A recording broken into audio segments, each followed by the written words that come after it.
kecil sampai bisa. Kira jurusnya nggak meter kolamnya. Ini nggak sampai ini jeru.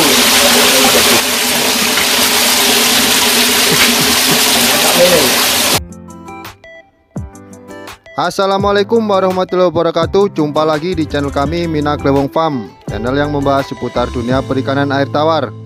Kali ini kita akan membahas sistem budidaya lele air jernih. Yang kita tahu sesungguhnya bahwa ikan lele ini di habitatnya alam liar lebih menyukai air yang keruh dengan aliran air yang tenang. Tapi kondisi ini akan jauh berbeda jika kita budidayakan di kolam. Biasanya petani dengan lahan yang dimiliki atau fasilitas kolam yang ada bertujuan untuk menghasilkan hasil panen atau meningkatkan hasil produksinya agar lebih banyak dengan kurun waktu yang sama, maka mereka menggunakan padat tebar tertentu. Semakin padat mereka tebar, semakin banyak mereka memanen hasil panennya. Demikian, maka dengan berbagai cara mereka menggunakan sistem budidaya. Namun kali ini yang kita bahas adalah sistem budidaya lele dengan menggunakan air jernih. Lalu bagaimana caranya jika ikan lele ini kita budidayakan di air yang jernih? Kalau kita membicarakan budidaya lele air jernih, berarti di sini ada dua kemungkinan, yaitu pertama budidaya lele sistem RAS dengan filter dan berbagai macam bakteri pengurainya.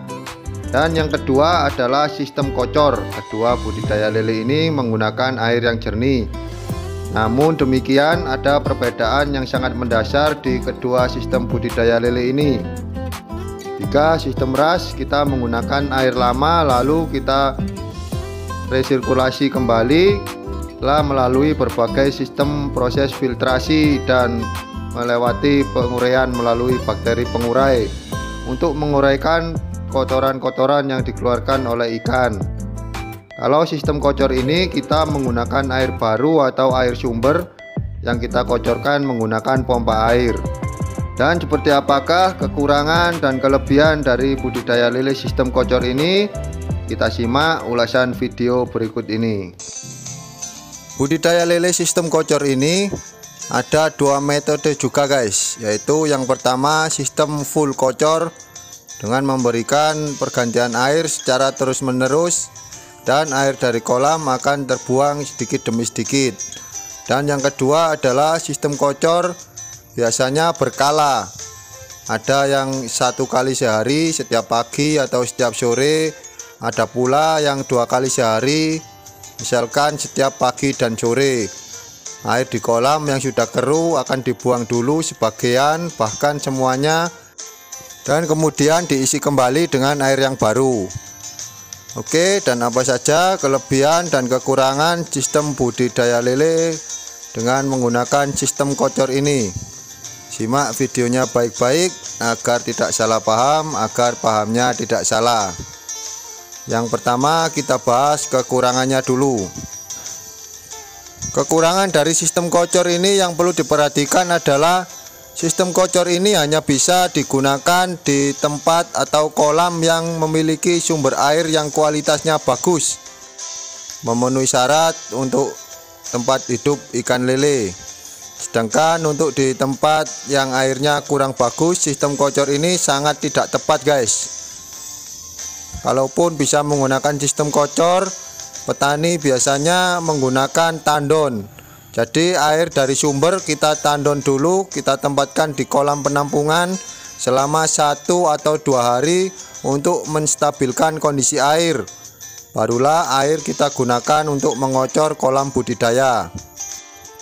Jika kondisi air yang digunakan untuk sistem kocor ini kurang bagus kualitasnya, maka akan lebih terlihat jika ketika ikan baru saja ditebar atau masih dalam kondisi bibit.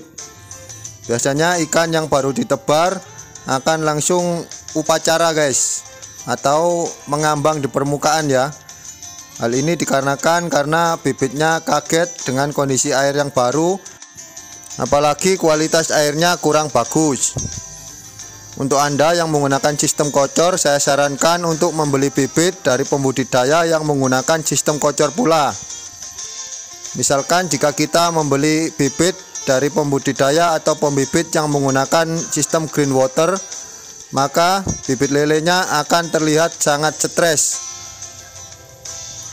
Karena pembudidaya yang menggunakan green water jarang sekali mengganti airnya, biasanya mengeluarkan kotorannya sedikit lalu ditambah air lagi. Berbeda dengan sistem kocor ini, ikan lele selalu merasakan kondisi perubahan air yang ekstrim, perubahan suhu yang ekstrim, karena kondisi air baru ini biasanya suhunya berbeda guys. Jika pagi dia dingin, kalau sore dia hangat, seperti itu terus. Jadi ikan lele juga butuh waktu untuk beradaptasi atau menyesuaikan diri sesuai kondisi lingkungannya. Maka saya sarankan untuk Anda yang menggunakan sistem kocor, maka belilah bibit dari pembudidaya lele atau pembibit yang menggunakan sistem kocor pula, agar lebih mudah untuk perawatan Anda. Lalu kelemahan yang kedua sistem kocor ini adalah kita harus selalu on time dan standby di kolam guys. Karena tujuan pertama sistem kocor ini adalah menggunakan padat tebar yang lebih tinggi daripada sistem yang lainnya. Maka pembudidaya biasanya mengganti airnya setiap pagi atau setiap sore, bahkan ada yang setiap pagi dan sore.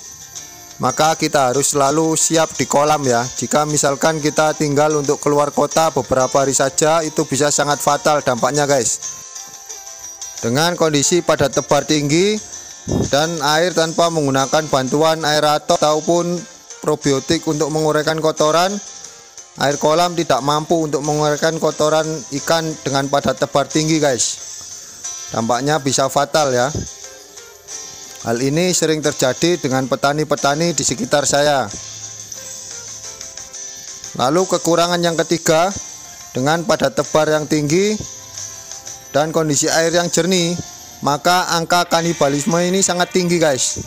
Jika pemberian pakan kita tidak tepat dan waktu pemberiannya juga tidak tepat, maka ikan akan saling serang. Misalkan jika kita terlalu banyak memberikan pakan, maka ikan yang terlalu kenyang akan diserang dengan ikan yang masih belum kenyang. Dan lagi jika misalkan pagi biasanya kita sudah memberikan pakan, kala itu belum kita beri pakan, maka ikan akan kelaparan, bisa juga menyebabkan saling serang satu dengan yang lainnya. Belum lagi jika di rumah kita listriknya tidak stabil, misalkan terjadi pemadaman listrik, jika kita tidak mempunyai genset untuk menghidupkan pompa air, hal itu juga akan berakibat fatal. Seperti halnya kita tidak bisa mengkocor air kolam tadi guys. Selain memiliki kekurangan yang sudah saya sebutkan tadi, budidaya lele sistem kocor ini juga memiliki beberapa kelebihan. Di antaranya adalah satu, sistem kocor ini mampu tebar lebih padat jika dibandingkan sistem yang lain. Misalkan sistem statis seperti di kolam saya ataupun sistem bioflok. Lalu yang kedua, sistem kocor ini hasil produksinya lebih higienis guys. Karena airnya yang selalu jernih, bersih, dan tanpa menggunakan bakteri apapun. Jadi kondisi di kolam ini selalu bersih ya. Dan oleh karena itu kelebihan sistem kocor yang terakhir adalah bebas penyakit. Karena kondisi kolam dan kondisi airnya selalu baru dan selalu terjaga, maka sistem kocor ini sangatlah aman dari penyakit guys. Yang perlu kita perhatikan hanyalah tingkat kanibalisme dan tingkat stres pada ikan lele yang mengalami perubahan suhu dan kondisi air yang ekstrim.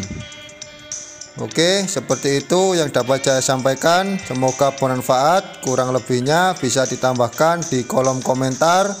Untuk yang mau bertanya-tanya sekitar dunia perikanan atau ikan lele, silakan cantumkan di kolom komentar atau langsung klik kolom deskripsinya. Akan saya cantumkan nomor WA saya di kolom deskripsi. Sekian, terima kasih, semoga bermanfaat. Salam sukses petani ikan air tawar. Wassalamualaikum warahmatullahi wabarakatuh.